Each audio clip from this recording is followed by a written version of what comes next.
Ini cekernya yang kanan apa yang kiri ya ini? Waduh, biasanya lebih gede yang kiri, Mas. Wah. Ah, ayo, Oh, ayo, ayo, ayo, ayo. aduh. Namanya orang bisnis itu kan sebisa mungkin kita menguasai medan, Mas. Mm-mm, Iya kan? mm-mm, Nggak hanya sekedar kita jadi kayak motivator gitu loh. mm-mm, Jadi kita harus bisa menguasai medan. mm-mm, Saya masuk ke bisnis otomotif karena saya menguasai medan. Ya kan? mm, Saya main motor kecil, mm-mm, saya main motor sedang, saya main motor gede. mm-mm, Tapi mentok pekerja mm-mm. sama pengusaha itu menurut saya nggak ada bedanya. Nggak Sama ada bedanya. nggak ada bedanya. Kita Heeh, sama-sama bekerja di situ. mm, Cuman secara jenisnya itu berbeda. Jadi kadang orang aku nggak mau kerja, aku maunya bisnis aja gitu kan. mm, Nah, kalau misalnya kamu nggak kuat di situ, mm, tidak bisa tidak bisa apa ya, mengikuti skema, tidak bisa mengikuti permainan dan bisnis ini juga mm, pasti mm. apa ya, bisnis itu kan yang jelas rugi, untung itu bonus. Nah, kalau misalnya tidak siap dengan itu ya ngapain terjun ke dunia bisnis kayak gitu. Mm.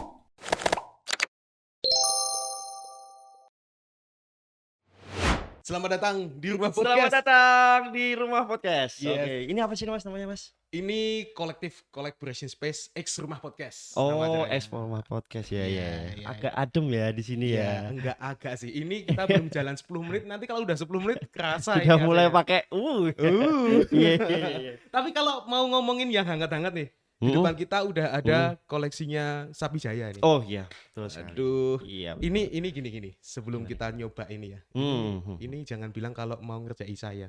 Loh, kenapa? Saya itu sebenarnya bukan pecinta pedas. Loh, ini biar apa Mas? Biar menyala abangku. Wah, Ya menyalah sih. abangku.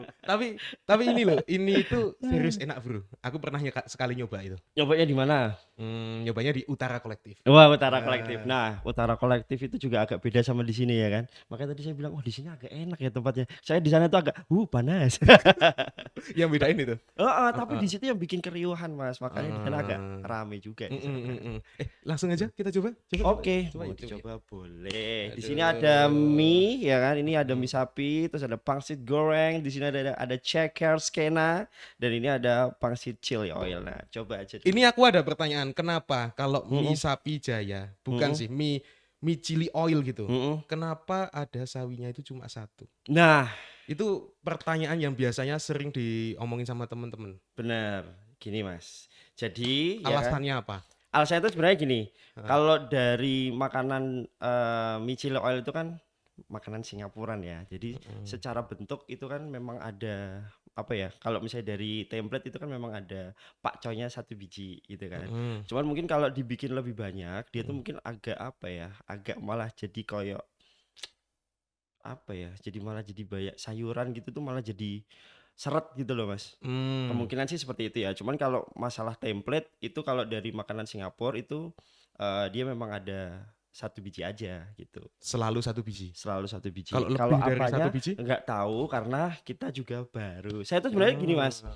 dulunya mungkin memang pernah ada di dunia F&B ya. Cuman Mm, mungkin baru 3 bulan ini baru nyemplung lagi di dunia mm, F&B mm, gitu. mm, Ini itu kan ada foundernya. mm, Foundernya itu teman saya namanya Adam. Dia yang lebih ngulik lah ke sini mm, ke daerah makanan gitu. mm, Kalau saya itu kan lebih ke apa ya? Karena dulu terbiasa mainan retail, terus habis mm, itu terbiasa bermain yang namanya branding dan tetek bengek. Akhirnya saya chip in di sini gitu. mm, Karena kayak apa ya? Kayak dulu aku pernah gagal nih gitu. Karena dari track record sudah tahu nih, oh sistemnya begini ternyata gitu kan. Cara menjalankan bisnis seperti ini. Nah, ini yang mau saya copy paste dari bisnis sebelumnya, saya taruh di sini gitu, Mas. Kalau dari segi Oke. makanan sih mungkin 11-12 ya mungkin nggak jauh beda dengan di kompetitor ya gitu kan. Mm. Cuman mungkin di sini ada beberapa hal yang mungkin tidak ada di tempat lain gitu, Nah, Mas. ini langsung aja kita cobain. Oke, Apa yang coba bedain aja. gitu?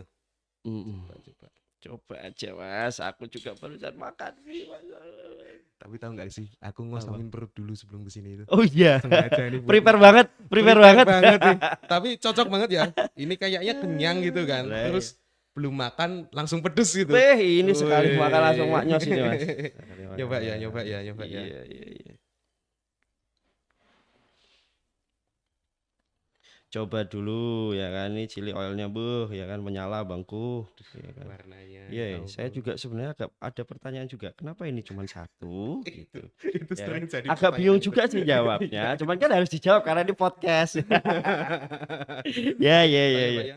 Tiga, Iya, iya, dua, iya. satu. Bismillah. Mulai, bismillahirrahmanirrahim. Gimana? Hmm. Ada Lah kenapa? nah, Kenapa ini? Kenapa lebih pedes ini? ada punchline-nya nggak? Kenapa lebih pedes ini Oh, daripada ini yang lebih aku pedes? pernah nyoba? Oh, Oh kayaknya. iya? Mm-mm. Oh. Apalagi yang masak lagi terbakar cemburu.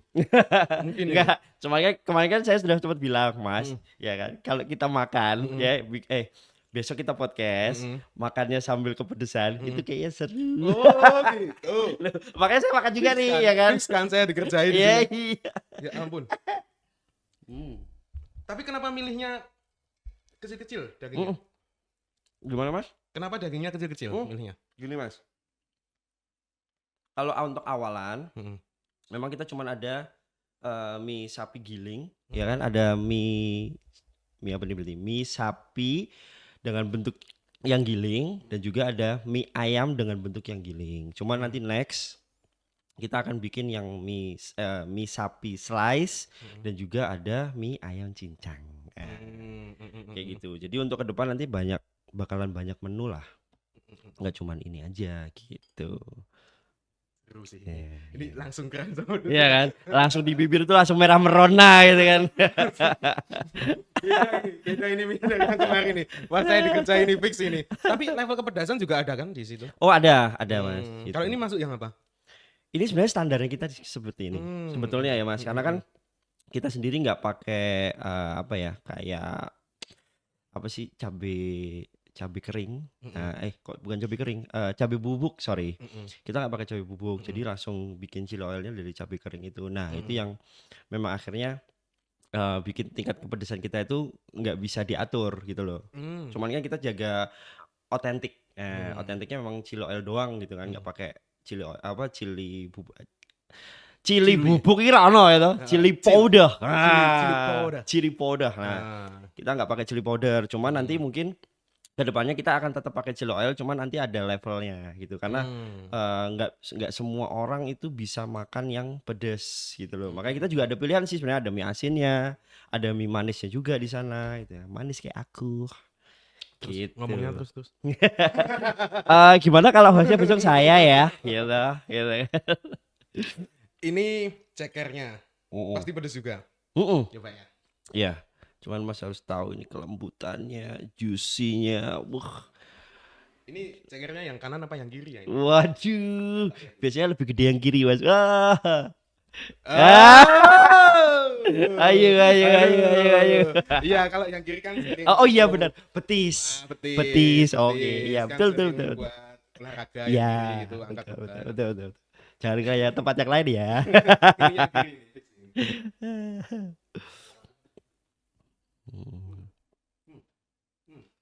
Kalau mau maca angkringan boleh loh. Gitu. Gimana? Gimana nih? Wah, yang kiri aja udah kayak gini apa? Nah. Yang kiri itu masih lebih menggoda. Timnya pada ngiler nih di balik layar ini. Nanti kita nyobain. Nah, betul. Oke. Aku tuh sedikit bingung, Mas. Yes. Kadang itu lompatan bisnis orang-orang itu beda. Betul. Ada yang bermula dari apa terus jadi apa gitu. Kan sekarang berlabuhnya nih kebetulan di Sapi Jaya kan. Ya. Padahalnya awalnya dulu kan memang F&B gitu. Ya, awalnya Memang F&B. dari F&B. Ya, awalnya waktu masih di Semarang itu ada leker ya, buat kasih tahu aja ya kan. Leker. Itu leker Lubuai. Itu leker jadi semacam apa ya? Boleh sebut merek gak sih? Boleh. Ya, jadi kayak di Crepes gitu yang ada di mall itu jadi kayak leker gitu kan. Tapi dia leker ya. Leker itu kan kulitnya tipis. Cuman dia gedenya kayak di Crepes itu mungkin di tahun berapa ya? mungkin di sekitar tahun 2005-2006 itu di Semarang cuman ada satu-satunya food truck yang pakai VW kombi. Ya. Satu-satunya. Satu-satunya gitu. Jadi pakai satu-satu itu pakai VW, terus nanti kita bikin food truck gitu kan yang atapnya bisa dibuka. Yang lain pakai apa? Truk engkel. Wah, kalau yang lain masih pakai gerobak. Sorry. Enggak. Ini cuman dulunya begitu karena saya suka otomotif. Cari aman nih. Gitu. Dari Leker. Dari Leker, Mas. Dulu awalnya itu saya tuh kerja di coffee shop, ya kan? Kerja di coffee shop, terus habis itu kayak apa ya? Kayak wah, ini kayaknya seru nih kita bikin yang lain gitu kan. Terus saya ngajakin teman, saya kan memang dulu suka VW gitu kan. Saya suka VW, ada VW nganggur gitu kan. Terus saya searching nih, kok nggak ada yang mainan food truck di sini gitu kan. Nah, karena jiwa modifikasinya itu muncul ya kan. Udah gimana caranya bikin modifikasi tapi sekaligus menghasilkan duit gitu kan. Ya udah akhirnya bikin food truck. Itu pertama, Mas, dan mungkin malah satu-satunya pada saat itu di Semarang. Nggak tahu sekarang ada lagi apa enggak ya. Food truck jenis yang seperti itu gitu. Terus akhirnya bikin di Semarang dengan bentuk Leker Lubuai namanya. Dan Leker Lubuai itu habis itu kita pindah ada coffee shopnya juga. Karena saya sendiri memang basicnya dari coffee shop gitu. Jadi lebih ke gimmick-gimmick apa ya? Gimmick-gimmick karena terbiasa keren gitu kan, kayak aku kan keren gitu kan. Jadi memang terbiasa pingin membuat suatu bentuk produk gitu, itu berbeda, itu nggak yang dari makanan, Mas, karena mungkin dulu itu minusnya saya tuh nggak tahu, Mas, soal makanan gitu ya. Saya tahu cuman oh ini enak, ini keren, udah cukup gitu. Oh ini bisa dijual.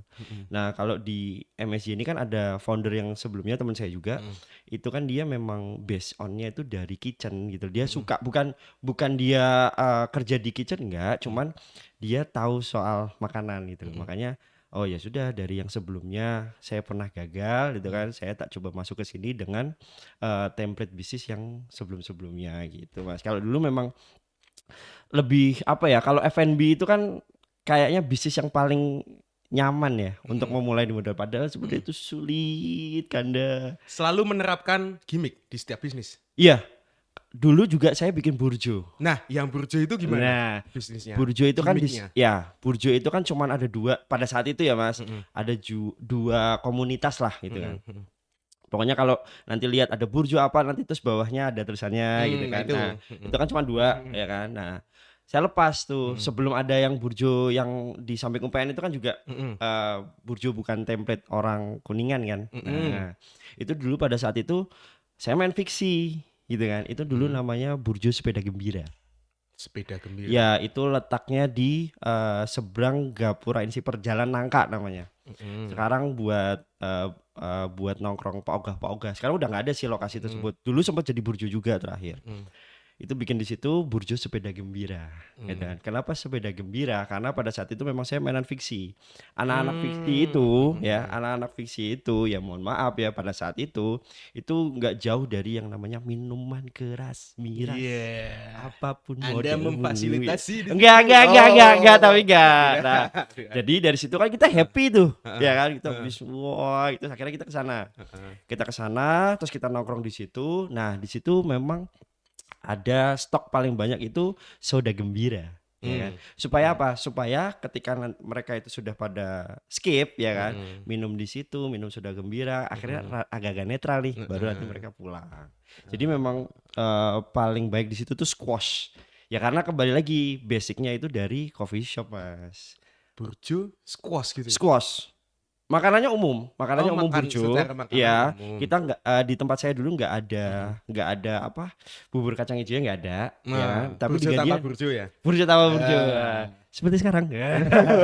Nah, terus akhirnya yang ditonjolin apa? Yaitu tadi minuman-minuman yang kayak gitu, ada squash lah, terus ada soda gembira lah, pokoknya bersoda lah. Kayak gitu, lemonade lah, tapi dengan bahasa yang lain kayak gitu. Tapi itu udah nggak jalan ya sekarang?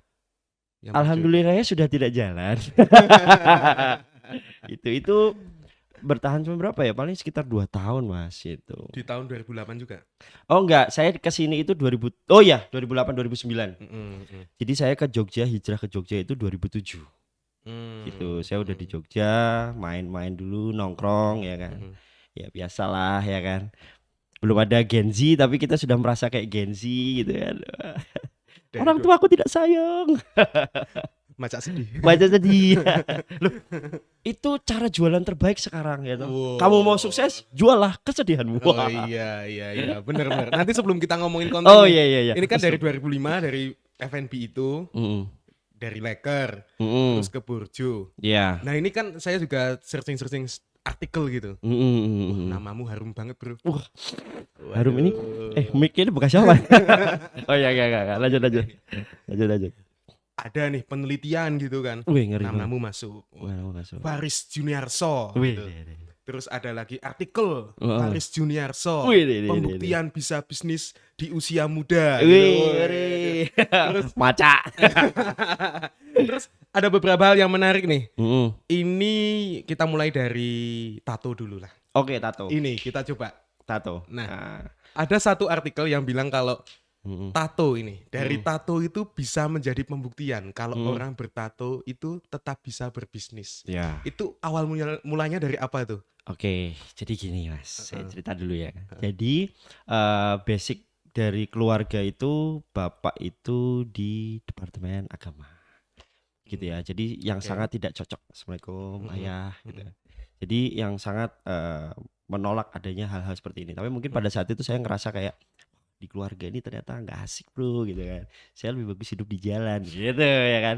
Terus akhirnya terjerumuslah ke situ. Gini, disclaimernya adalah tato itu mungkin ada beberapa bagian yang bisa dibilang itu adalah seni gitu kan. Cuman mungkin ada beberapa bagian juga yang ngerasa bahwa wah ini tuh merusak tubuh gitu ya. Jadi itu tergantung persepsinya masing-masing. Terserah mau gimana, karena saya juga pelaku tato gitu kan. Jadi nggak cuma ngomong doang sih. Nah jadi pada saat itu saya mencoba buat apa ya, bekerja dalam tanda kutip ya, main musik lah, nge-DJ lah. Wah dulu kan masih pengen banget, wah aku jadi DJ gitu ya kan. Kacau lah Kacau. dulu ya. Aku anaknya emo banget ya kan, rambutku tumpe gitu kan. Tato lah, akhirnya tato. Akhirnya sampailah ke umur dimana memang kita ini harus mencari uang sendiri gitu. Jadi memang ketika saya tuh tato dari SMP. Pertama dari SMP. Akhirnya ketahuan kan sama orang tua tuh nggak kasih uang sama sekali. Berarti minta maaf tuh, tapi nggak minta izin. Ya sama seperti istri. Ya iya gitu. Ketahuan nih dengan terus gak dikasih duit ya kan, gak dikasih duit. Akhirnya ya udah mulai tuh nakal ya kan. Mulai dari beras ya kan, aku kumpulin tak jual ke warung. Terus habis itu dibeliin pada saat itu ada yang namanya Sega Nintendo gitu ya. Sega Nintendo PS apa segala macam, kaset aku jual segala macam, motor jual, malah mainan balap liar lah segala macam itu gitu kan. Terus akhirnya ketemu di mana fase memang harus mencari uang yang benar gitu loh Mas. Saya mencari pekerjaan lah, nebeng yang lain lah, terus ke temen segala macam. Kok kayak nggak ketemu yang bisnis real money gitu loh. Pada saat itu tuh susah Mas. Nggak tahu kalau untuk sekarang ya. Karena untuk sekarang kayaknya tato tuh hal-hal yang ya oke lah, yang penting value-mu ada gitu. Kalau pada zaman dulu tuh skeptis ya kalau mungkin bahasa saya ya. Nah, jadi kalau orang ngeliat orang tato gitu. Cuman gitu saya buktikan bahwa dulu itu kan saya sempat ke Brisbane juga gitu kan untuk mencoba kuliah, tapi gagal ya karena di sana ternyata dunia malamnya seru ya.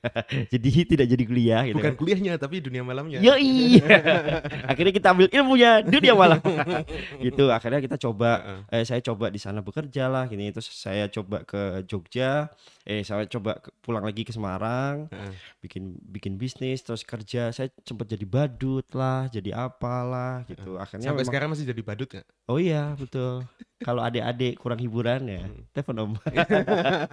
Kayak gitu. Jadi akhirnya saya mencoba untuk bekerja, tapi ternyata memang pada saat itu tuh sulit gitu. Dan hal yang paling mungkin dikerjakan oleh orang yang susah untuk bekerja di tempat lain itu adalah berwirausaha. Kayak gitu Mas. Nah akhirnya setelah dari coffee shop tersebut saya bikinlah itu gitu. Jadi saya mencoba buat ngasih tahu bahwa di balik kekuranganmu itu pasti bakalan ada kelebihan di waktu yang berbeda kayak gitu Mas. Gitu akhirnya ya sudah, akhirnya sampai sekarang pun ya saya bertato, saya drop out ya kan staff saya semuanya sarjana. Yang lain lebih pinter tuh. Iya. Kalau orang bodoh bisa apa? Nyuruh. Leadershipnya itu apa? Ngongkon. Yang penting kayak apa kok chemistry sih apa namanya?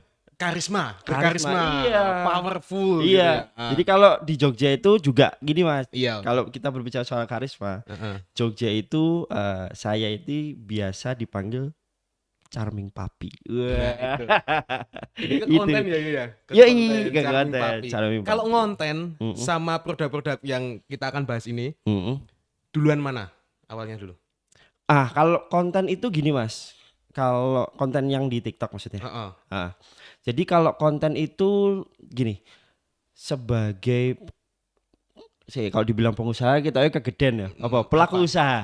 Pelaku usaha. Biar ngeri banget loh katanya. Apa-apa diusahakan. Nah, apa-apa yang diusahakan. Terus pada saat melakukan usaha tersebut ya kan, kita kan akhirnya melihat market ya. Yap.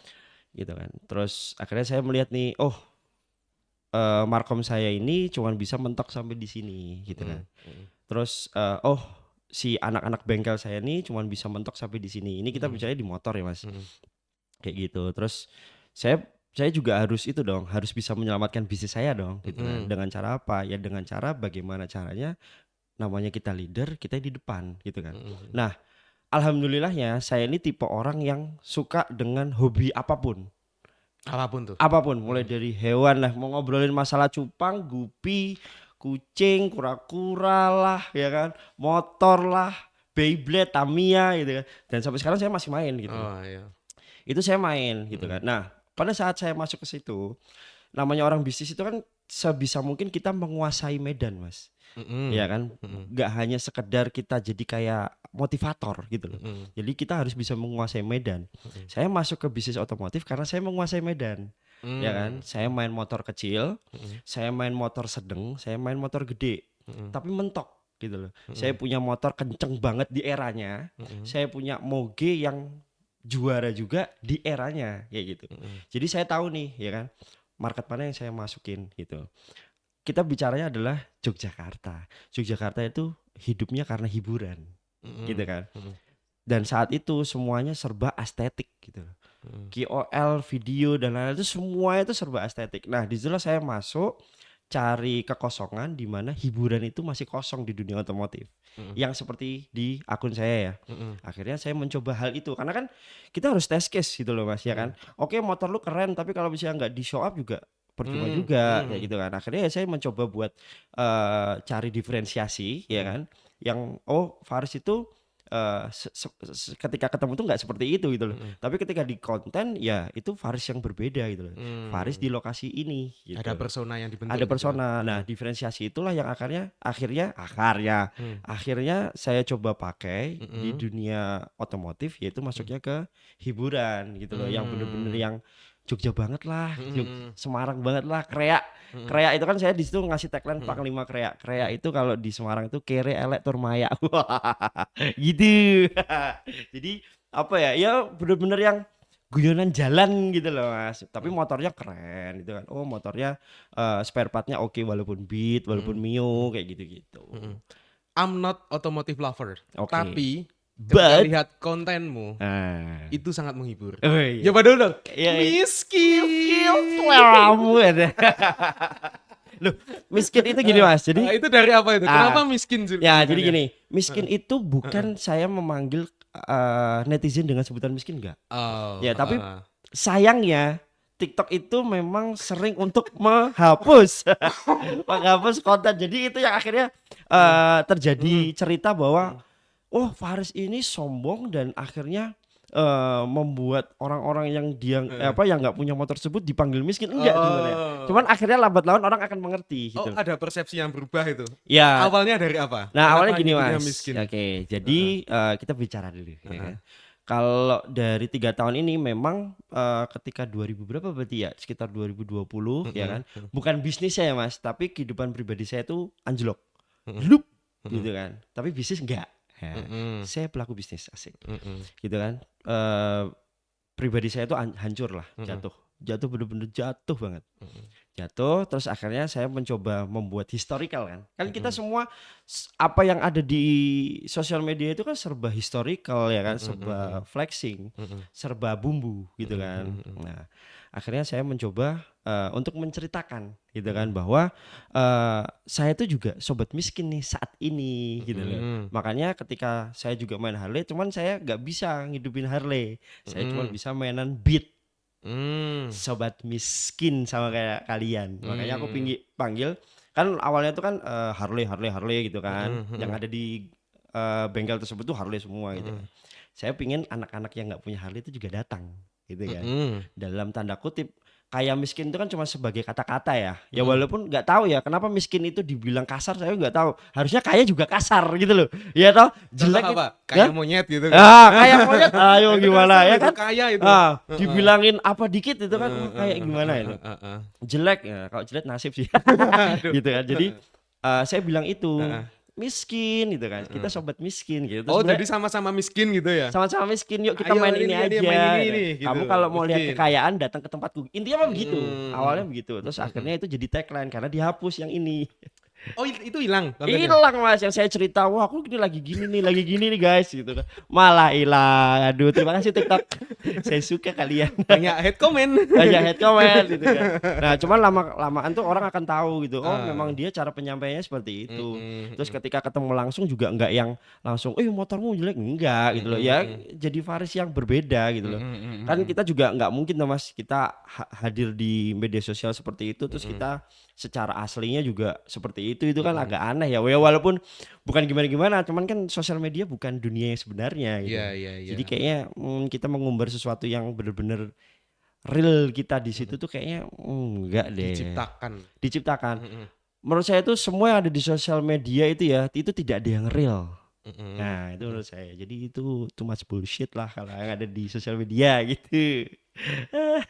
Oke, sama itu sejarahnya. Kalau kita ngomongin konten, kita tarik ke belakang lagi. Oke. Itu ada produk namanya Andros. Iya, Andrews Mas. Andros ya. Andrews ya, ANDRROWS. Itu termasuk pionir ya di produk cuci sepatu. Iya, karena saya suka menciptakan yang pionir-pionir. Oh gitu ya. Liker tadi ada Pionir food di truck-nya. Semarang. Food truck-nya pionir di Semarang ya kan. Iya, Burju tadi. Iya, dengan squash-nya. Dengan fiksi-fiksinya tadi. Iya. Terus ini apa nih yang bedain Andros sama produk-produk yang lain? Nah, gini. Andros ini. Jadi gini Mas, saya tuh selalu suka berbisnis. Saya tuh selalu membuat bisnis itu ketika saya suka dengan sesuatu. Jadi menurut saya pribadi itu ketika kita mau menjalankan bisnis dan kepingin sukses itu jadikanlah idolamu itu adalah sebagai kompetitor gitu loh. Jadi kalau sampai kita ada bersandingan dengan kompetitor berarti kita sudah bisa berkompetisi langsung gitu. Ada idola nih. Ada idola. Jadiin idola itu kompetitor. Ya, gitu. Berarti ada sosok nih di sini. Ada sosok yang sangat-sangat tinggi ya. Kalau kita mau menjadikan idola itu kan nggak mungkin toh misalnya saya idola dengan si A yang masih teman itu nggak mungkin dong. Saya mending idola dengan artis luar negeri sekalian itu loh, yang benar-benar mentok gitu kan. Nah, saya juga mengidolakan salah satu produk itu yang dari luar negeri. Kan saya awalnya kolektor. Bukan kolektor sih, lebih awalnya suka karena dari otomotif pindah ke sepatu. Saya suka mengumpulkan sepatu yang belum segmentasi kolektor, masih sepatu umum lah, general product gitu, belum yang collectible product. Akhirnya saya masuklah ke dalam dunia sneakers yang sebenarnya itu ada yang namanya sneaker edik di Kaskus, ya kan? Saya masuk ke situ, ternyata sneaker tuh gila ya, ini bener-bener lebih dari lebih dari otomotif gitu loh. Kalau jam mahal itu kan yang bisa beli orang-orang kaya doang gitu kan, kalau kita bermain jam. Cuman kalau sepatu nih yang mid bisa, yang low bisa, yang high juga bisa. Nah, karena ini koleksi, jadi orang-orang yang punya sepatu mahal itu bener-bener jadi panutan, ya kan? Menyala abangku gitu, sepatumu mahal gitu kan. Nah, di situ ternyata ada produk untuk merawat gitu loh, karena sepatu-sepatu ini sepatu-sepatu mahal gitu kan. Akhirnya ada produk untuk merawat itu dari Amerika Mas, yang saat itu betul-betul merajai Indonesia gitu. Nah, itulah yang saya jadiin kiblat. Aku suka nih sama produk ini, gila ya, cuma sekedar sabun doang loh gitu, harganya bisa segini loh gitu. Ya udah, akhirnya saya mencoba buat copy paste si produk tersebut dengan bahan baku yang ada di Indonesia kayak gitu Mas. Udah semuanya saya bikin dulu nih. Nah, bikin bisnis itu memang kita bicara starting dari nol gitu kan. Tapi menurut saya bisnis yang starting dari nol itu nggak bakalan bisa jalan baik gitu kan. Makanya akhirnya ada cicilan gitu kan, ada hutang Ada kayak gitu. solusi. Ada solusi gitu. Karena memang bisnis tuh harus pakai duit ya. Kalau saya bilang sih bisnis itu nggak bisa cuman sekedar saya adalah pebisnis, mental saya baja, enggak. Kecuali nyuruh-nyuruh. Iya, itu terjadi ketika kau punya uang. Gitu ya kan. Nah, jadi pada saat itu saya benar-benar ngabisin barang nih. Saya jual mobil lah, saya jual apa. Saya bikin ya bukan pabrik sih, tadi kayak tempat produksi kecil ya kan untuk R&D sih sabun tersebut. Saya ngajak teman saya bikin ya kan. Akhirnya ketemulah 1 produk, 2 produk. Saya coba bawa ke Australia. Itu belum apa ya, secara branding juga belum ada karena saya kepingin orang Indonesia tuh selalu apa ya, kayak terpaku dengan produk luar negeri gitu kan. Makanya saya bawa dulu nih ke Australia. Bawa ke Australia, ketemulah dengan anak-anak Indonesia yang kebetulan pada saat itu lagi musim blogger ya kan. Langsung boom gitu. Jadi produk satu-satunya yang ada di Indonesia. Itu tahun 2013. Oh enggak dong. Yang apa? Itu yang 2014. Oh, 2013 akhir itu masih R&D Mas. Dulu ada dari R&D. ya, jadi R&D-nya itu saya bikin cucian namanya Jasa Cuci Sepatu Jogja. Itu belum ada, itu dulu Tokopedia. Ya. Kok Tokopedia? Sorry. Belum, Toko Kaskus. Bagus. Oh, Toko Bagus. Nah. Sebelum OLX. Oh, Ya. ya, OLX. Nah, saya bikin di situ. Yap. Jasa Cuci Sepatu Jogja gitu kan. Itu buat research and development tetap ya, kita harus test case nih. Test case, ketemu sabunnya, kita test case. Akhirnya bawa ke Australia, pulang ketemulah sama si Tirta. Nah, dia bikin Susan Care, saya bikin produknya kayak gitu. Dan masih partneran sampai sekarang? Masih, alhamdulillah, masih sampai sekarang. Gitu. Hey, Anda Dokter Tirta, di sini Hey, ada Anda teman Dokter Anda. Aku suka kamu. Mau nggak kesini? Sini. Kamu coba dikasih kopi. Iya. Nanti disuruh nge-gym. Oh iya, Sama dia kan itu. lagi nge-gym tuh. Iya, ya kan? sama lari-lari. Oh iya, benar. Melayu-melayu kan mau pengennya kerikil. Masuk angin itu mitos. Gitu kan. Mungkin buat dia gitu kan. Buat saya yang orang Jawa Tulen, wah, masuk angin itu beneran. Kamu Tapi tuh yang kalau buat mandi dia. malam nggak bakal masuk angin. Yang bakal masuk angin terus kamu modar ya kalau di pinggir jalan. Kamu di jalan tol, kamu mandi di situ. Ya, karena kita orang jalan jadi nggak mau masuk angin. Bilangnya kayak gitu kan. Itu produknya pakai coconut oil. Ya, jadi kita produknya pakai virgin coconut oil. Heeh. Terus ada beberapa essential oil juga yang kita masukkan. Jadi kita benar-benar yang no fragrance, nggak ada pengharum buatan. Gitu. Jadi satu-satunya bahan kimia di situ adalah soda kaustik atau mungkin soda api ya. Karena untuk saponifikasi. Karena tidak memungkinkan kalau nggak ada itu ya. Ya, karena kan minyak dan air tuh nggak punya nyatu. Nah, nyatuinnya Seperti pakai saya itu. dan dia. Curcol. Oke. Makanya, Terus itu diekspor ke Iya. Australia, Malaysia enggak, itu. saya bawa dulu. Oh. Saya bawa hand carry. Saya bawa, terus saya itu kan di Brisbane. Jadi di area South Bank itu ada kayak kampus gitu kan, ada salah satu kampus itu. Terus setiap weekend itu ada kayak market ya, market yang umum gitu kan, market yang umum yang kita bisa sewa. Akhirnya saya buka di situ. Sebenarnya sih intinya cuman saya pengen foto. pengen foto Di Brisbane itu pengen foto karena banyak saudara di sana ya gitu, dalam tanda kutip, bukannya saya buang-buang duit enggak gitu kan. Cuman biar apa ya, biar keren aja, karena ya salah satu teknik branding itu kan kita harus melebih-lebihkan sesuatu ya. Yap. Ya kan gitu. Itu mau nggak mau gitu kan. Cuman kita juga tidak boleh menghilangkan esensi dari produk yang kita jual. Kayak gitu kan. Nah, jadi waktu saya di sana, terus akhirnya saya hand carry, saya bawa ke sana. Saya bawa ke sana, hadirlah di market tersebut. Di Brisbane itu banyak orang Indonesia yang notabene lumayan punya duit dan lumayan mengerti fashion, karena pada saat saya di sana itu untuk dunia sneaker gak terlalu. Di Australianya ya itu tidak terlalu, tapi ada orang-orang Indonesia yang ternyata suka dengan hal-hal tersebut. Masih banyak tuh yang nggak tahu fashion di sana. Pakai baju compang-camping. Enggak juga sih, enggak sih. Kresek gitu Enggak, kan. itu kreak Mas. Kalau di sana enggak sih. Enggak sih, tapi mungkin habit fashionnya beda ya. Kalau di sana kan mungkin brand-brandnya kayak Billabong, Quicksilver lah, Spiderbuilt kayak gitu kan. Jadi memang secara bentuk beda, enggak mungkin bakalan ketemu dengan Jordan gitu. Fans mungkin, tapi mungkin kayak Jordan itu mungkin 123, Air Max itu 123 gitu. Nah, saya bawa ke sana terus akhirnya boom, saya bawa ke Indonesia, terus akhirnya saya bikin LTD dulu itu ketika ekspor itu kita nggak bisa yang langsung kirim aja mas. Jadi kita harus bikin apa ya kayak badan usaha kecil lah gitu. Jadi ada LTD itu kita bikin di sana di Australia itu kan. Itu apa ya istilah nama daerah itu Oakmont apa gitu. Itu saya bikin di situ. Itu jadi kayak cuman kios-kios gitu kan kita sewa. Yang penting kita bisa transfer barang ke sana. Kita kirim ke sana tuh udah satu, ya kan? Oh, ada di Australia beneran nih si Andrews nih. Dah, terus akhirnya kita pindah lagi. Kita pindah lagi ke Singapura, ya kan? Singapura pun saya berangkat pas ke sana. Saya event di sana, bertemu dengan sosok idola, ya kan? Si brand Amerika tersebut. Oh, Head to head. jadi nih Jadi dari target idola ih, jadi kompetitor. iya. Oh. Itu saya sambangi langsung ke sana, Mas. Karena nggak mungkin dia akan datang ke Indonesia. Siapa lu gitu kan? Nah, ya kan? Siapa lu gitu. Kita tunjukin di sini asik ya kan. Nah, waktu di Singapura pun juga ternyata orang-orang sana tuh appreciate mungkin karena gini. Indonesia tuh kan banyak memberikan produk-produk bagus ya. Cuman mungkin tidak banyak yang bisa sampai ke sana. Gitu loh. Kalau dibilang produk Indonesia jelek enggak. Ya kan? Mau kayak sepatu Kompas atau apapun itu kan juga keluar negeri demand-nya juga gede gitu kan. Nah, apalagi pada saat itu tuh media sosial juga nggak terlalu. Jadi mau nggak mau kita harus ke sana. Saya datang ke sana ya kan. Terus saya coba tes market di sana. Di Singapura itu kan lebih detail ya.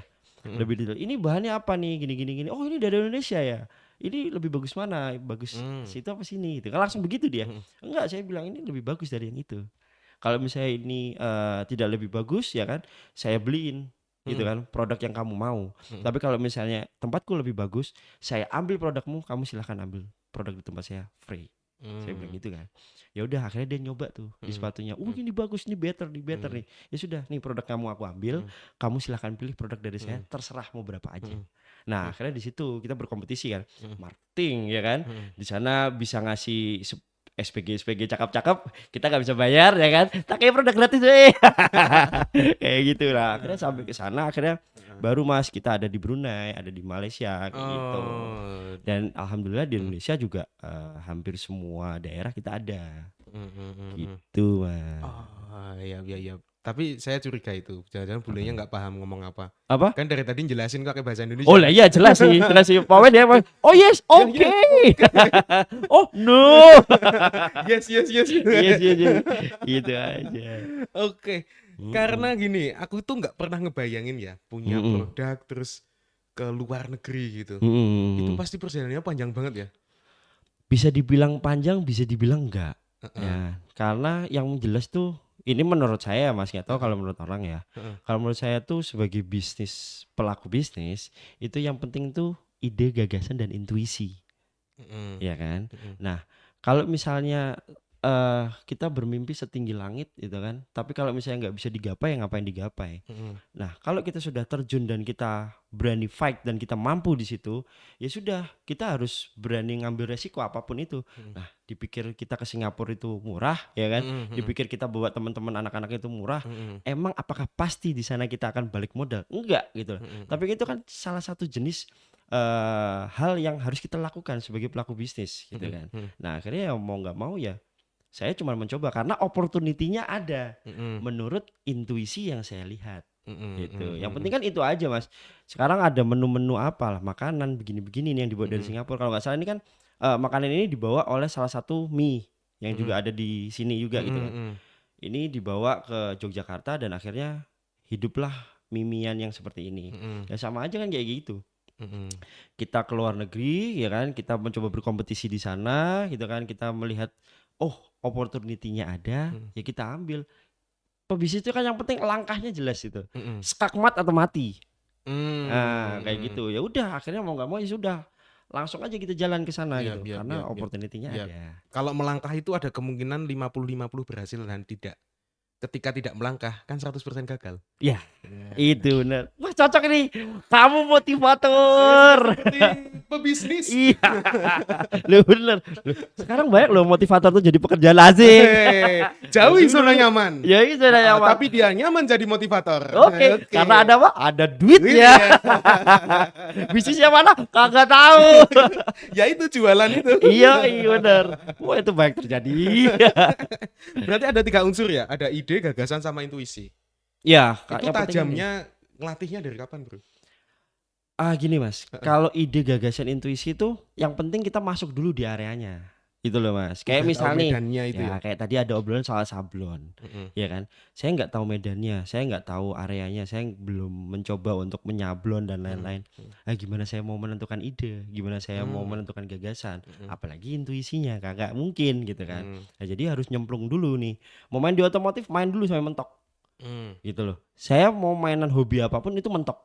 Mainan kucing mentok, mainan sepeda mentok, main Harley mentok, main motor kecil mentok, sneaker mentok gitu kan. Nah baru tahu ini cocok gak dibikin bisnis. Karena menurut saya pribadi gini mas, bisnis by passion itu kalau kata orang-orang, kejarlah passionmu ya kan, supaya bisnismu nyaman gitu kan. Karena ketika kamu itu sudah nyaman dengan passionmu itu, jadi ketika kamu gagal kamu tetap akan menyukai itu. Lah kan rano duitnya misalnya gagal. Ya kan, jadi menurut saya bisnis by passion is bullshit. Jadi itu kemungkinannya kecil kalau kita passion. Jadi sekarang banyak kok, saya nggak bilang pengamen itu jelek, enggak ya. Tapi semua yang kepingin jadi musisi itu kan jadi musisi besar, gitu ya. Terus akhirnya juga banyak yang terjebak di dalam musisi-musisinya itu. Jadinya dia bikin band atau bikin apa gitu, tapi nggak sampai mentok. Dia harus berpikir dong, kalau misalnya dia mau menghidupkan passionnya, itu ada hidup yang harus dibiayai gitu kan. Nah jadinya menurut saya pribadi memang bisnis by passion is bullshit. Nggak semua passion yang saya suka, nggak semua hobi yang saya suka itu dijadikan bisnis. Dulu saya di sini podo ae mas, namanya orang tatoan mesti kabeh dolanan musik. Ya kan, saya juga pengen jadi DJ gitu kan. Saya juga pernah terjebak di passion tersebut. Aku harus jadi musisi keren gitu kan. Tapi ternyata nggak bisa, karena mimpinya tinggi tapi nggak bisa kegapai. Kayak gitu. Nah kalau di sini di bisnis-bisnis yang saya pakai sekarang itu adalah dunia-dunia yang saya kuasai saja. Gitu. Saya nggak mungkin ngambil bisnis-bisnis yang di luar yang saya kuasai lah. Makanan ini, lah kok bisa? Katanya kamu gagal terus di bisnis makanan. Lah, kan saya punya partner, gitu loh. Saya punya partner, founder di sini juga tahu soal makanan gitu. Saya tinggal menabur benih di luar yang berbau-bau dengan operasional dan kitchen, gitu. Gitu. Oke, ini sering terjadi obrolan antar sesama musisi. Kebetulan kan saya juga geraknya di event. Aduh, gitu maaf kan. ya. Nggak apa-apa. Gini, teman-teman musisi itu sering curhat. Kok bandku nggak terkenal, kok nggak ada duitnya, ngeband udah 5 tahun, 10 tahun gitu kan. Biasanya itu mereka bingung cara ngeset goalnya, nggak tahu goalsnya kemana. Soalnya ada yang nggak pede juga ketika aku jadi terkenal gitu. Ada yang nggak pede jadi terkenal itu. Padahal kan salah satu cara untuk bisa dikenal orang kan jadi terkenal. Dan dengan step-stepnya. Betul. Jadi nggak ada. Kan kalau kamu tadi ngomongin tentang misalnya ada kompetitor nih satu yang ini gede banget nih, kalau itu jadi idolaku berarti dia harus jadi kompetitorku gitu kan. Nah biasanya banyak orang yang terjebak termasuk di dunia bisnis. Dia tanggung untuk ngeset goalnya, gitu. Karena mungkin intuisinya yang pendek atau apa gimana gitu, dan terhalang faktor-faktor lain, mungkin tidak mau untuk berhutang. Nah, itu dia. Ingat, jauhi riba. Astagfirullahaladzim. No riba, gitu. berkah. Jaya, Misapi, jaya. Gitu. Oke, ini kan dari Andrews ini ya. Iya. Ini banyak banget yang bahas tentang Andrews. Omset sampai 100 juta. Saat itu. Saat itu.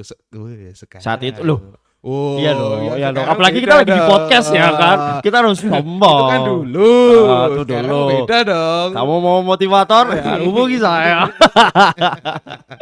Iya, saat itu iya mas. Cuman 100. Cuman jangan di-share lah ya, nanti ada yang datang repot. Gimana pajak? Aduh. Bro, enggak takut loh ketika posting-posting motor itu. Oh, gini mas. Itu motornya siapa? Motor saya sendiri. Nah, gimana itu? Nah, jadi posisi gini sih mas. Jadi kenapa saya berani posting-posting begitu? Karena ya Itu motor saya sendiri yang pertama. Heeh, Terus memang apa ya? Saya itu jual beli juga. Jadi apapun yang ada di situ gini Mas. Kalau kita mau masuk ke salah satu dunia, itu kan kita harus mentok. Tapi apakah kita benar-benar harus semuanya kita beli, terus habis itu kita stay di hobi-hobi tersebut? Menurut saya sih enggak ya. Saya suka sepeda, tapi ketika memang pada saat sekarang saya tidak bersepeda, ya si sepeda mentok itu akhirnya harus dijual dong. Oh, ada perputarannya. Iya, karena menurut saya gini Mas, barang-barang yang saya punya itu juga sebagai satu bentuk marketing gitu loh Mas. Saya mau masuk ke orang kaya juga saya harus bisa jadi orang kaya, bukan hanya menyerupai orang kaya gitu loh. Saya harus bisa jadi ke situ. Itu kan stepnya banyak lah. Sekarang orang punya Harley, apa iya bener gue dari yang cuma sekedar apa terus tiba-tiba punya Harley, itu kan ya enggak. Stepnya banyak lah. Tapi kan saya juga pengen goals untuk kenal dengan orang-orang itu gitu. Saya pengen tahu nih orang-orang di daerah ini tuh seperti apa habitnya, itu kan vibe-nya seperti apa. Ya saya harus beli. Supaya tahu itu barang orang-orangnya itu ya dengan cara harus punya barang itu. Iya dong. Gitu. Iya dong. Lah sekarang kalau cuma pinjem doang, iya kan? Tapi banyak influencer yang tidak tahu barang itu dari mana. Ya, enggak kalau saya sih Heeh. gini Mas, yang jelas semua yang saya post ya kan itu apa ya, bukan milik orang lah intinya gitu. Cuman itu milik pribadi semua. itu milik pribadi. Berapa item, Bro? Ya kalau itemnya sih ada lah Mas ya, gitu kan. Cuman memang ada beberapa juga yang memang kalau di TikTok ya, kalau di TikTok itu memang ada beberapa barang yang memang mau dijual dengan cara mengkomunikasikan ke customer dengan cara saya. Oh, salah Gitu. satu misalnya nge-review gitu ya. Iya. Kadang nge-review itu buat dijual kayak gitu. Iya, benar. Oh. Ada beberapa motor yang memang seperti itu. Cuman kalau motor yang saya posting sendiri di feed Instagram ya, itu jelas motor saya. Gitu. Kalau di TikTok ada beberapa kayak misalnya yang motor kecil lah ada. Oh, ada yang nitip buat dijual. Enggak, kalau kayak Mogi itu kebanyakan nitip untuk dijual. Gitu. Kalau yang di Instagram jelas itu motor saya sendiri. Kalau yang Bitmber itu? Motor saya sendiri, namanya Badriah. Itu Badriah itu kesayangan ya kayaknya. Kesayangan dan cukup legendaris di eranya, di era saat itu ya gitu. Kalau untuk sekarang sih mungkin ketemu dengan motor-motor yang settingan sekarang mungkin udah kalah. Cuman pada saat itu hiatus di saat si Badriah itu belum terkalahkan. Pada saat itu ya, pada saat itu loh. Tapi kalau disuruh balapan sekarang nggak mungkin bisa lagi. Karena ya itu tadi kan orang itu sudah mulai apa ya, mulai lebih pintar dari dulu ya, walaupun saya nggak bilang bengkel saya nggak mampu, enggak. Cuman pada saat itu kayak ya ini memang mungkin rezekinya ya nggak kalah-kalah gitu, atau mungkin ono kalah yang mengaku digandani gitu kan. Gitu, jadi kayak nggak kalah-kalah terus habis itu hiatus selesai aja udah nggak main lagi. Jadi itu lumayan legendaris sejarahnya panjang di Jogja gitu loh motor itu. Bro, dia nunggangin Badriah, Bro. Nah maksudnya motor. Badriahnya cewek. Oh, motor.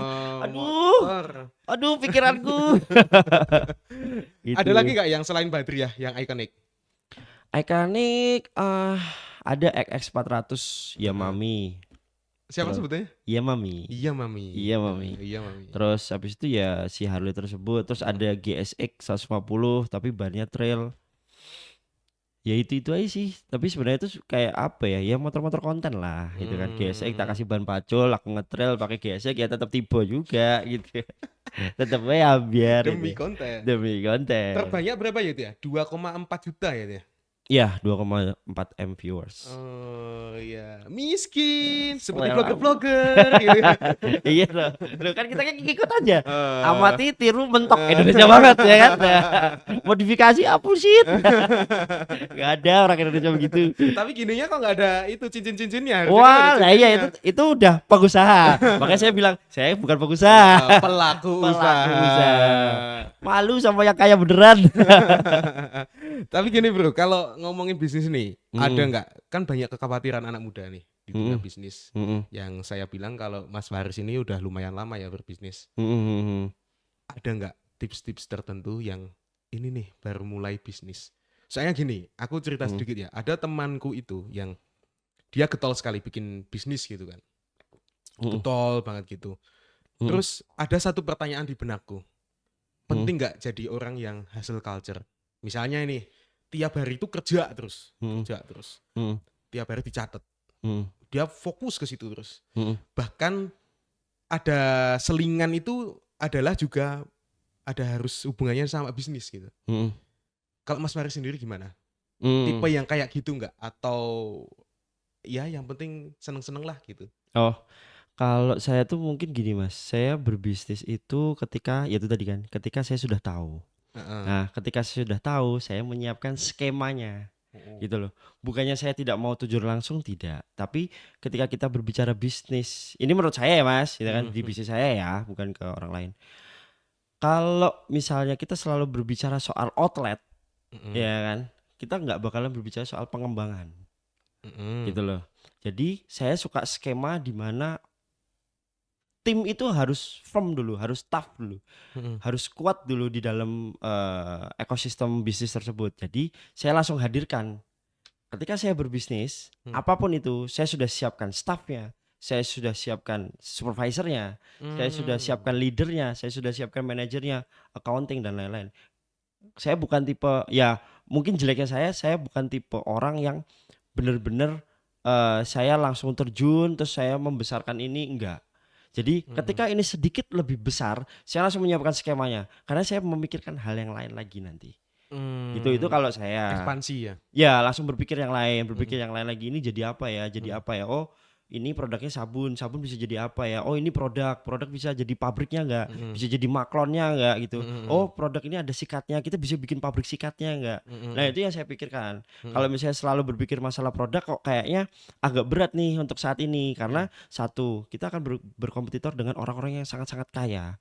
Ya Mhm kan, mhm. orang-orang yang sangat-sangat jenius dan kreatif, Mhm. gitu loh. Jadi apalagi sekarang kan lagi musim tuh, angel investor, asik gitu Nah, kan juga iya agak iya. ngeri ini ya, Iya iya, ketika kita heeh heeh. sekarang membuat bisnis A, tiba-tiba dibom dengan angel investor, selesai kita gitu Mhm. kan. Nah, Mhm. maksudnya dengan hal-hal kayak gitu, akhirnya saya akan mencoba buat Mhm. berpikir yang agak jauh nih, Mhm gitu. mhm mhm mhm. Gitu sih, kalau dari saya sih mungkin lebih pikir kayak gitu. Kalau mungkin untuk anak-anak muda ini gini sih Mas, saya tuh nggak bisa ya antara sebenarnya mungkin nggak head to head ya, tapi kayak pekerja Mhm. sama pengusaha itu menurut saya nggak ada bedanya. Nggak Sama ada bedanya. nggak ada bedanya, kita Heeh. sama-sama bekerja di situ. Mhm. Cuman secara jenisnya itu berbeda. Jadi kadang orang, "Aku nggak mau kerja, aku maunya bisnis aja," gitu kan. Mhm. Nah, kalau misalnya kamu nggak kuat di situ, Mhm. tidak bisa tidak bisa apa ya, mengikuti skema, tidak bisa mengikuti permainan dan bisnis ini juga Mhm pasti mhm. apa ya, bisnis itu kan yang jelas rugi, untung itu bonus. Nah, kalau misalnya tidak siap dengan itu ya ngapain terjun ke dunia bisnis kayak Mhm gitu. mhm. Yang penting perbanyaklah main, perbanyaklah link. Mhm. Nah, itu menurutku adalah satu pondasi yang sangat-sangat penting untuk kita melakukan aktivitas bisnis. Mhm. Gitu Mas. Karena ini kalau menurut teman-teman ya dan menurut saya pribadi, ketika kita di bawah, Mhm. kita lagi jatuh, cerita kita sendiri itu pasti akan jadi cerita buruk di cerita orang lain. Gitu kan. Mhm. Karena kita akan jadi wah si Faris nih jelek nih begini. Itu kita lagi di bawah. Ketika itu tapi harus dinikmati ya. Kita menikmati hal-hal tersebut. Ketika kita lagi mau step up, apa ya? Kalau saya pribadi sih saya nggak pernah mendengarkan gini. Tidak semua motivator itu salah, ya. Ada Mhm. motivator yang benar-benar dia memang benar-benar menjalankan bisnisnya dengan tepat. Makanya kita harus lihat si motivator itu memang benar-benar punya bisnis yang jalan nggak, gitu loh. Atau Mmm. buka tutup gitu kan. Mhm. Nah, jangan terlalu mendengarkan itu karena nanti jadi bias. Mhm. Langsung datengin gitu loh Mmm. ke pusat-pusat orang berbisnis. Kayak di Jogja nih ada, saya sebutin boleh? Boleh. Ya, ada Cookroom, itu keren banget. Mhm. Di situ tempat berkumpulnya dan di situ juga ada kakak beradik yang punya bisnis lumayan gede di Jogja. Mhm. Ada juga bocil-bocil dua yang punya salah satu barber di sini yang bisnisnya minyak dan keren sekali Mhm. di Jakarta, Mhm. yang mahal sekali kayak gitu kan. Saya langsung datang. Mhm. Saya pusing bisnis, saya langsung datang, saya ngobrol. Mereka bukan motivator, mereka malah incognito businessman, malah hilang gitu. Mmm, tidak Dari terlihat ya tidak mungkin? terlihat Mhm. gitu kan, bisnisnya apa dan lain-lain. Ya itu cuma salah satu bisnis itu. Mhm. Saya datang ke sana, saya ngobrol. Mereka bukan motivator, tapi mereka memang benar-benar pengusaha. Langsung aja datang ke situ gitu loh. Jadi jangan terlalu mendengarkan banyak orang gitu loh. Mhm mhm. Apalagi kayak motivasi-motivasi yang menurut kita kayak nggak penting kita dengarkan, mending nggak usah gitu kan. Mhm mhm. Malah jadi toksik. Mhm. Nah, ketika kita lagi di atas, perkecil circle. Circle yang benar-benar kita bisa jaga, bisa menjaga kita juga. Mulai seleksi tuh? Selektif, ya dong. Mhm Kita kalau mhm. lagi di atas harus selektif. Karena Mhm. ketika kita di bawah, kita diinjek-injek Bro, gitu loh. Ketika Mmm. kita sudah di atas, kita selektif, Mhm ya mhm. kan. Oh, ini bisa masuk tapi begini, ini bisa masuk tapi begini. Sama, saya juga mau masuk ke dunia orang-orang yang gede-gede itu. Tidak serta-merta kita bisa masuk jebret. Harus ada Harley, harus ada sepeda, harus itu kayak gitu. Modelnya gitu. Kalau saya sih pribadi, ketika itu semua sudah well prepare ya kan, itu boleh kita lakukan. Cuman kalau misalnya itu sepertinya agak sulit ya kan, bekerja itu nggak masalah gitu loh.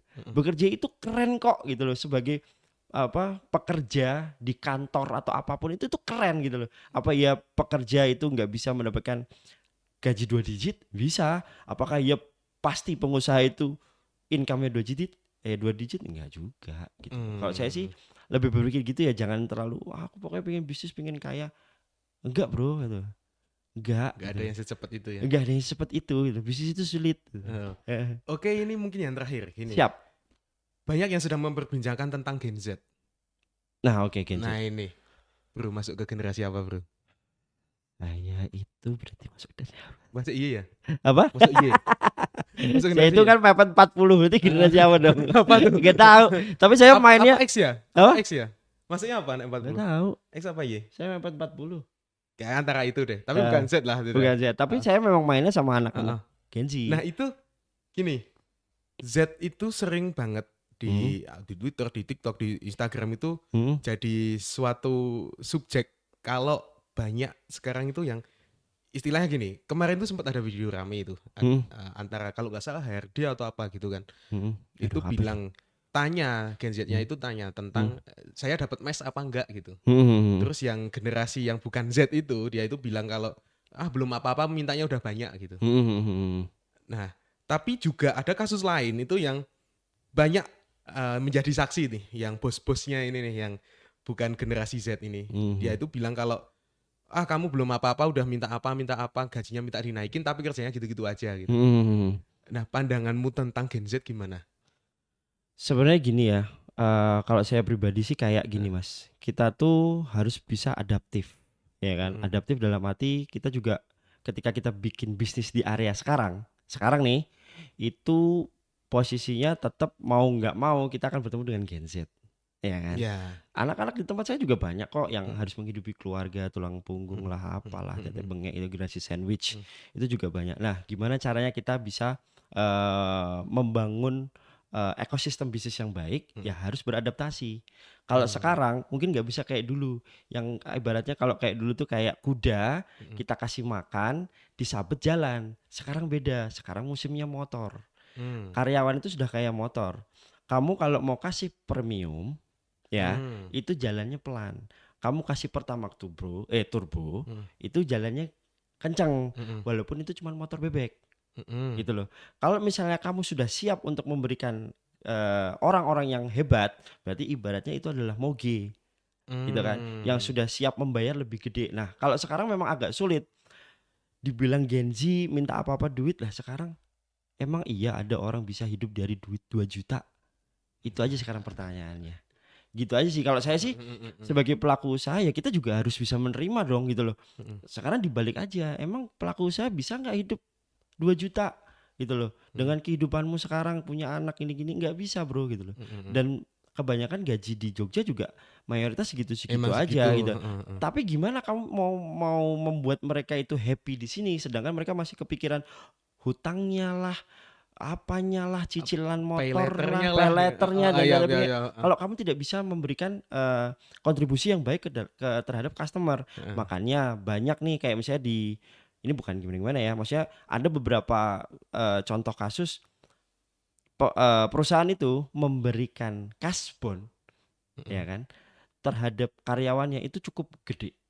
Itu karena apa? Satu, kita harus nge-lock dong. Kalau misalnya kita punya karyawan yang oke, kita lock, ya kan. Orang itu bisa di-lock pakai apa sih? Pakai duit, Mas, gitu kan. Jadi kita nggak bisa yang kayak kamu tuh belum apa-apa. Ya itu zaman saya dulu, betul ya kan. Mau apa-apa kamu duit, gini-gini duit gitu. Kalau sekarang memang gimana ya? Kita tetap akan pacu gitu kan. Tapi kalau misalnya kita kasih mereka ruang yang oke, kita kasih mereka salary yang oke, ketika mereka tidak cocok, ketika perusahaan itu tidak cocok dengan si pekerja tersebut, silahkan diganti. Kalau saya sih lebih memilih itu sih. Jadi kita mau kenceng ya kasihnya Pertamax turbo. Mereka semua motor bebek gitu loh. Kalau kita udah bisa untuk menggaji orang seperti Moge yang memang dia larinya kenceng ya kan, ya it's okay gitu loh. Tapi sekarang kan apalagi staff F&B gitu loh yang gaji rata-ratanya begitu-begitu. Kita mau kamu harus sense of belonging, kalian tuh harus mempunyai rasa memiliki. Waduh, gitu kan. Terlalu lama tuh bentuk Terlalu chemistry. lama bayar 2 juta udah jadi avatar ya kan. Gak bisa, Bro. Oke, gitu. Oke, ini menarik nih kalau kita udah ngomongin Gen Z. Ada yang mau ditambahin nggak sebelum podcast ini kita tutup? Apa ya, Mas Wizian? Apa ya? Seperti apa misalnya? Mungkin tips and trick tentang dunia bisnis atau apapun itu, atau cara menghadapi dunia gitu. Wah, cara hadapi dunia ya kalau saya sih apa ya, Mas? Intinya itu adalah sholat.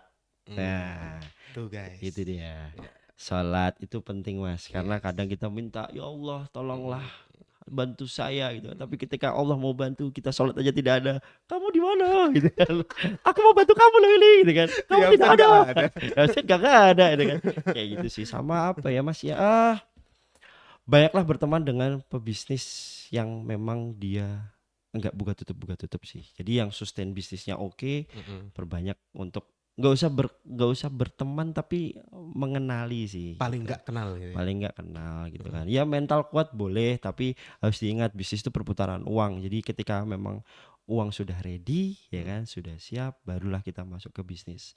Karena bisnis itu keras, Bu. Keras sekali. Keras seperti apa? Keras seperti Nah. Kalian mau tahu kerasnya seperti apa? Tunggu habis maghrib. Oke, kalau begitu saya Ruben Mahendra. Ya, saya Faris Juniarso. Sampai jumpa di episode selanjutnya. Makan dulu Terima guys. kasih. Makan dulu, pedas-pedas, menyala bangku.